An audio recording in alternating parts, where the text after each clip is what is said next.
and a very good Thursday morning to you. Benigno filling in once again for Tiki and BT. 877-337-6666 is the phone number here at 2 o'clock. I guess it's Loogie and McMonagle again for an eternal, I think they're going on till like 10 o'clock tonight. I'm not sure. Anyway, just met this guy. He's a Yankee Jet fan. Brian McKeon on the other side of the glass. He roots for the Rangers as well, so that's pretty good. All right, so here we are. It's Thursday. All right, I'm in the studio again. This is my second straight day here. Came into the city again, did the whole thing with the train and in a PAT train and all of that. So I figured one more time, let me come in, let me check it out, let me get the feel, let me get that nostalgic feel of being, in the studio again. Here comes Big Zoo coming in now. The great Ed Arzuman, who produces my show on Saturday. And I guess he'll be doing that again Saturday, right? So although I will not be here Saturday or tomorrow. Tomorrow I'm not here. Tomorrow I will be home. You'll be here for me on Saturday at least. I won't be here Saturday. No. Oh, we'll talk, though. We will talk, but Saturday I won't be here. Or tomorrow. It's good seeing you in person, bro. Zoo, you look great. You really do. It's unbelievable. What can I say? I look after you, bro. Yeah, well, don't look after me. I'm a faded relic. You know what I'm saying? You don't want to look like me, I can tell you right now. Anyway, so we're getting close to this big week. Well, seriously, if you are a football fan, how great is this weekend coming up? First of all, you got all these crazy bowl games. I think the Pinstripe Bowl, isn't that today, the Pinstripe Bowl? That big game between Minnesota and Syracuse at the stadium? Oh, my God.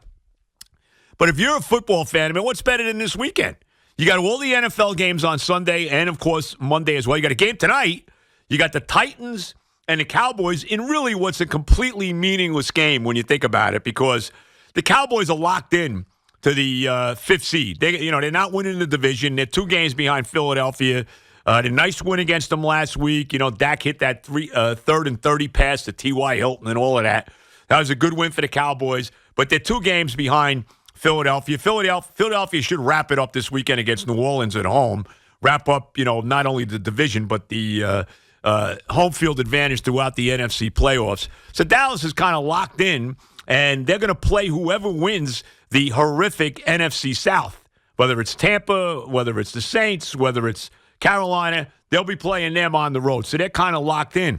The Titans, they're tied right now with the Jaguars. Both teams are 7-8, but neither game matters this weekend. Neither one.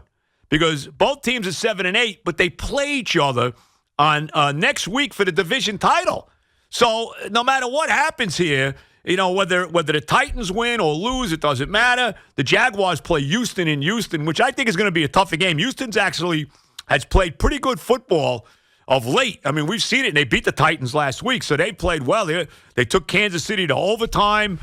They had that game against the Cowboys where they lost on that 98-yard drive in the closing minutes, but with the Dak Prescott engineering it for the Cowboys. So Houston has actually been a live team here. So I would not be surprised if Houston upset the Jaguars. I really wouldn't. But it doesn't matter because next week, Jaguars, Titans for the AFC South title, no matter what happens in their games this weekend. And I was thinking about that. We're all thinking that if the Jets and the Dolphins win this weekend, that they would flex the Jet-Dolphin game next week. Wait a minute. Aren't they going to flex the Titans and the Jaguars playing for the division title? Isn't that going to be the game they're going to flex? I was thinking about that. That's the game they're going to flex. They're going to flex a game with the division title on the line, not a game strictly for a playoff spot. So, I think that's how it's going to play out because that game is guaranteed next week, no matter how it plays out. The winner of that game next week, Jacksonville, Tennessee, wins the AFC South. It really doesn't matter. So, I got a feeling when all is said and done, they're going to wind up flexing that game. So, this game tonight is really kind of meaningless because Dallas is locked into their spot in the playoffs, and the Jaguars, the Titans, it's all about next week against Jacksonville. And how about this, too? And I heard the great Chris Moore make this comment yesterday, and I was thinking about it last night. I was thinking about it a little this morning. 2 weeks left in the NFL season. I count 11. Chris Moore said there were 12, but either way, 2 weeks left in the NFL season. There are either 11 or 12 teams under 500 that still have a chance to make the playoffs with 2 weeks to go. Think about that. 11 or 12. I think it's 11. I counted 11. Chris Moore said it was 12.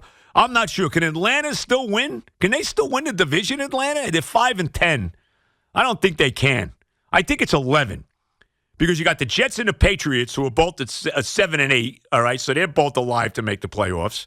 Pittsburgh somehow is still alive at 7-8, and they flexed that game, which ridiculously this week. I mean, why would you flex Ravens Steelers? I didn't get that, but whatever. But Pittsburgh's still alive. They're sitting there at 7-up and 8 down. I mentioned the Jaguars and the Titans. They're both 7-8, so they're both under 500. So that's 5. Then you go on the other side of the ledger to the NFC. You got the Lions and the Packers are both 7-8, and they're still alive for a playoff spot. So that's up to what, 7 now? Then you got basically the whole division of the NFC South. Everybody. Tampa, Carolina, the Saints. I'm not sure if the Falcons still have a shot or not. I'm not sure about that. So if the Falcons do, that's 11, and then you go to the Seahawks at 7-8, and they still got a shot to make the playoffs. So that's unbelievable. So you have like 12 teams under 500 in the NFL right now with 2 weeks to go in the season that can make the playoffs. I mean, that is crazy. And the chances are very good, let's be honest. In fact, I would say it's almost a lock it's going to happen. You know, maybe not. We'll see. But the chances are very good that you're going to have 2 division winners that have losing records. It's certainly possible. You could have the 2 Southern divisions, right? AFC and NFC. You know, the AFC South winner could wind up being 8-9. And the same thing in the NFC South. You could have a team with 9 losses, you know, under 500 winning the division, and they're going to host a playoff game. How ridiculous is that? So this is, I guess it's a good thing. I mean, look, I guess it is. And look, this is what the NFL wants, you know, and I think this is all part of the reason why they have, you know, they've expanded it to 17 games. And you know, it's only a matter of time. I don't know how many years it's going to take. I can't believe it's going to take too many. But it's only a matter of time before the NFL's got an 18-game schedule. I mean, come on. You think they're going to keep it? You're going to keep an uneven schedule for long? I don't see it. Eventually, they're going to go to 18 games. Everybody will have 2 byes instead of 1. You'll look at probably a 20-week season, and we'll be playing the Super Bowl. Who knows? Maybe the first weekend in March. I mean, it might be, which is fine with me. I mean, you know, I got no issue with that. You know, I mean, you can't get. There are no 2 worse months than February and March. I mean, those got to be one. When you think about the worst months of the year, is there any question February's number 1? And then March is right behind it, number 2, right? They got to be the 2 worst months of the year. 1, 2, February, March. You know, no football. You know, you're coming to the end of the eternal NBA and NHL seasons. You know, you're at this point, you just, please give me the playoffs already. You know, when you get to that point, you still can't play golf up here in the Northeast. You know, maybe you might get a day here and there. So, you know, it really. So, I mean, let's go. I'm ready. Look, I'm ready for 18 games. There shouldn't be 18 games. You know, look, when in the NFL, that's another thing. The NFL, they try to sell you how, you know, they're so worried about player safety. That's complete bull. I mean, give me a break. First of all, did anybody notice Tua was concussed on Sunday against Green Bay? I guess nobody noticed that. I guess he figured it out the next day. You know, maybe that's why he threw those 3 Zach Wilson-like picks in the fourth quarter of that game. Thank you very much, Tua, by the way. But nevertheless, you know, you think they're really worried? So let's play 18 games, and you're worried about player safety? The more games you have, come on, the more chance you got of getting hurt. And let's be honest, you're already in a situation now. If you play in the NFL, there's no way you don't have some kind of injury by the end of the season. There's no way. You probably got some kind of injury by week 3. So much for player safety, but whatever. But just think about that. That's really crazy. That we have like 12 teams, because I think it's got to be Atlanta. I guess Atlanta still could win, right? No? Atlanta can't, right? No, they're eliminated. So they're eliminated. So there's only 11. Am I missing a team? that's still alive, that's under 500, right? Am I missing somebody? I don't think so. I don't think so. Let me do it again. New England Jets, okay, right? Steelers, Jaguars, Titans, right? That's 5.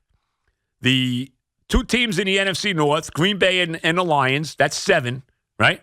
And then you got 3 teams in the South, so that's 10, and Seattle, so it's 11. 11 teams under 500 that can still make the playoffs in the NFL.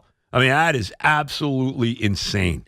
It really is. And, and I mentioned what a great football weekend it is. And, of course, Saturday night, Christmas Eve, you got the 2 championships, these semifinals of college football, right? I mean, how good is that? Michigan, TCU. I don't know how much I love that game. I'll be rooting for TCU, but I doubt they're going to beat Michigan.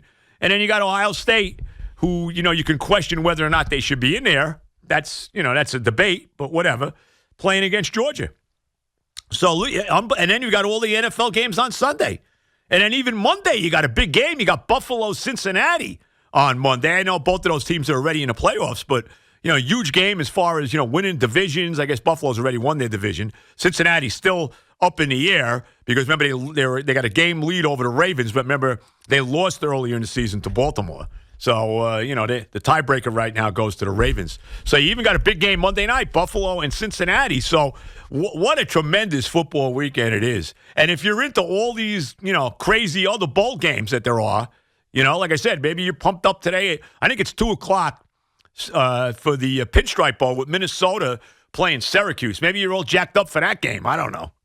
But absolutely a tremendous, tremendous football weekend. And what makes it even better, if you are a New York football fan, no matter which team you root for, is that both teams are alive going into the last weekend. The Giants, all they got to do is win. I cannot see the Giants losing to the Colts. The line went up to 6 now. I think it actually opened at like 3.5. I saw it yesterday at 5.5. Now it's up to 6. So I don't see any way. I mean, the Colts to me are done. I don't care if Matt Ryan plays, Nick Foles plays, Andrew Luck plays, Peyton Manning plays, Johnny Unitas plays. It don't matter. I don't see any way the Colts are beating the Giants on Sunday. They're going to win Sunday. The Giants supposed to be a nice day. It's supposed to be in the 50s. I think it's going to rain. But supposed to be a relatively warm day on Sunday, like even the high 50s. So that's going to be a party for the Giant fans on Sunday. They're going to be celebrating a playoff spot. Who saw that coming before the year started? Brian Dable's got to be the coach of the year, and Daniel Jones, and I've said this, and I know he's not going to win the MVP. I get it. He's not going to win it. But has to get some consideration for it with the year he's had. Because as I said before, you tell me a quarterback that's done more with less than Daniel Jones. So if you're a Giant fan, you're all jacked up. You're getting the, maybe not the champagne, but some kind of drink ready. Maybe you're getting the martini ready for after the game to celebrate your playoff spot. And then, of course, you got the Jets. That game's at 1 o'clock. And then you got the Jet game at 4 o'clock in Seattle, where the Jets will try to stay alive. And we know the scenario there. Win the last 2 games and hope New England loses a game. And who knows, by the time the Jets kick the ball off on Sunday afternoon, we'll already know maybe the Dolphins have beaten the Patriots. And if that happens, well, now the Jets are all of a sudden are controlling their own destiny going into the last 2 weeks of the season, which is just unbelievable. So here we are, like I said, one of the great football. You cannot have a better football weekend. Maybe when we get to the playoffs, when you got, especially when you got the first 2 weekends, you got all those games in the wild card round, you got all those games in the divisional round. Those are great too. But this is some weekend with the college football, the championship games in college football, with the big games this weekend in the NFL, with the fact that Jets and the Giants are both still very much alive for playoff spots. I mean, it really, you're a football fan, doesn't get any better than this.